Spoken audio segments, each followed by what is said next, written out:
Hi friends.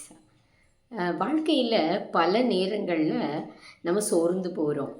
ஏன் அப்படின்னு சொன்னால், எனக்கு இது தெரியாது, எனக்கு இது வராது, என்கிட்ட படிப்பு இல்லை, என்னை தமிழ் மீடியத்தில் சேர்த்துட்டாங்க, அதனால் எனக்கு ஆங்கிலம் தெரியாது, ஐயோ எல்லோரும் இங்கிலீஷில் படித்தாங்க, நான் மட்டும் இப்படி கவர்மெண்ட் ஸ்கூலில் படிச்சிருக்கேனே, இந்த மாதிரி எல்லாம் பலவீனங்களை நம்ம சொல்லி நம்மளை நாமே கீழே தாழ்த்திப்போம்.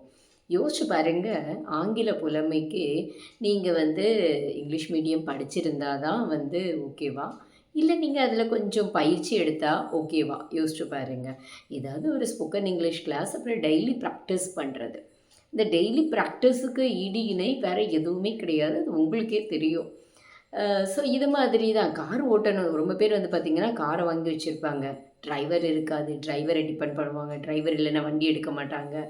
அவங்களுடைய காலங்களை இன்க்ளூடிங் நான் கூட பார்த்திங்கன்னா 2 வீலர் ஓட்ட மாட்டேங்கிறதுனால என்னுடைய ட்ராவல் என்னுடைய வெளி இதெல்லாம் மற்றவங்கள டிபெண்ட் பண்ணியே இருக்கிற மாதிரி இருக்கும். ஸோ இது ஒரு பலவீனம் தான், இது நிரந்தர குறைபாடு கிடையாது. இதை ஒரு பயிற்சி மூலமாக அப்படியே நம்ம சரி பண்ணிவிட்டு தூக்கி போட்டு போயிட்டே இருக்கலாம். அதை ஒரு குறையாக நம்ம மேலேயே ஒரு சுய பரிதாபம், பச்சாதாபம் அப்படி சொல்லிக்க நம்ம தேவையில்லை. ரொம்ப பேருக்கு மேடையில் பேசுகிறதோ, ஒரு பேச்சாளர் ஆகிறதோ ஒரு சிரமமாக இருக்கும். என்னாலலாம் அப்படி பேச முடியாதுங்க, ஒன்றுமே இல்லைங்க, ஒரு பயிற்சி. ஸோ அதான் என்ன சொல்லுவாங்க, practice make a man perfect அப்படின்னு சொல்லுவாங்க. ஸோ ஒரு பயிற்சி தான் ஒரு மனிதனை சிறந்த ஒரு மனிதனாக உருவெடுக்குது. இப்போ சாதாரணமானது, அசாதாரணமானது, சிறந்தது, மிகச்சிறந்தது, சிறப்பு, மிகவும் சிறப்பு வாய்ந்தது, அதுக்கு இருக்கிற இடைவெளி இருக்குது பாருங்கள், அது ரொம்ப சின்ன இடைவெளி தான்.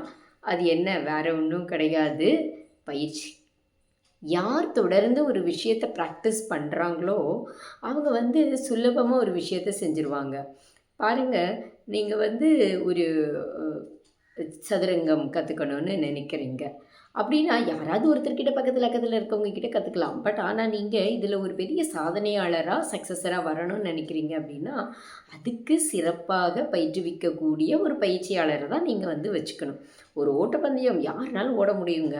ஆனால் ஒரு ஓட்டப்பந்தய வீரராகணும் அப்படின்னு நீங்கள் முடிவு பண்ணிட்டீங்க அப்படின்னு சொன்னால், கட்டாயமாக அதுக்கான ஒரு ஸ்பெஷல் கோச், ஸ்பெஷல் ட்ரெயினர் தான் நீங்கள் வச்சுக்கணும்.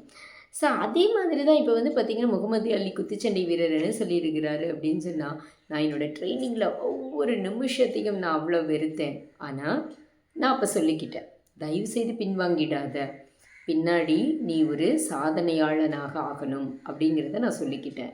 ஸோ அதுதான் என்னை கீப் ஆன் ப்ராக்டிஸ், என்னை தொடர்ந்து ப்ராக்டிஸ் பண்ண வச்சது அப்படின்னு சொல்கிறாரு. ஸோ நம்மளுமே எதெல்லாம் பலவீனங்கள்னு இன்றைக்கி லிஸ்ட் அவுட் போடலாம்.